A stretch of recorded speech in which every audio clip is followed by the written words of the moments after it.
ছবি বৰাতৰ ভাগ্য সলনি কৰি দিয়া এটি আমোল লৈ আহিছোঁ আৰু কি হয় এই আমোলটো চাওঁ হওকচোন। এই বিশেষ ৰাতিটো মানে ছবি বৰাতৰ ৰাতি আমি দুনিয়াৰ লোভমোহৰ কথা পাহৰি আশীৰ কথা ভাবিব লাগে, কিয়নো এইটো এনেকুৱা এটা ৰাতি য'ত নেকি আল্লাহে অকল আমাৰ কাৰণে নেকি লিখিবৰ কাৰণে বিচাৰি থাকে। সেয়েহে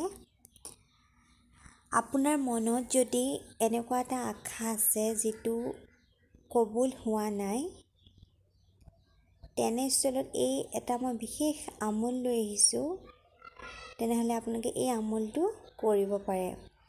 আৰু আমোলটো কৰাৰ পাছত চাব আপোনালোকৰ সকলো আশা যিটো আপোনাৰ বহুত দিনৰ পৰা পূৰণ হোৱা নাই, ইনশাআল্লাহ আল্লাহে আপোনালোকৰ আশাটো পূৰণ কৰিব। আৰু আমোলটো হৈছে এনেধৰণৰ, ছবে বৰাতৰ ৰাতি যেতিয়া আমি ঈশা নামাজ পঢ়িম, ঈশা নামাজ পঢ়াৰ পাছত যিকোনো সময়ত, বিশেষ কোনো নিৰ্দিষ্ট সময় নাই, সময়ত আপোনালোকে প্ৰথমে যিকোনো এটা দৰুদ 100 বাৰ পঢ়িব, তাৰপিছত সূৰা ৰহমান এবাৰ পঢ়িব, তাৰপিছত 70 বাৰ ইজা জা নাছৰুল্লাহি ৱাল ফাth যিটো সূৰা, সেই সূৰাটো পঢ়িব আৰু পুনৰ 100 বাৰ দৰুদ পঢ়িব আৰু পঢ়ি আল্লাহৰ ওচৰত দোৱা কৰিব যাতে আল্লাহৰ আপোনালোকৰ যিটো মনৰ আশা, সকলোৰে মনৰ আশা বেলেগ বেলেগ থাকে, সেই মনৰ আশাটো যেন আল্লাহে কবুল কৰে। যদি আপোনাৰ ঘৰত বৰকত হোৱা নাই, তেনেহ'লে আল্লাহে বৰকতৰ পৰিমাণ বঢ়াই দিব।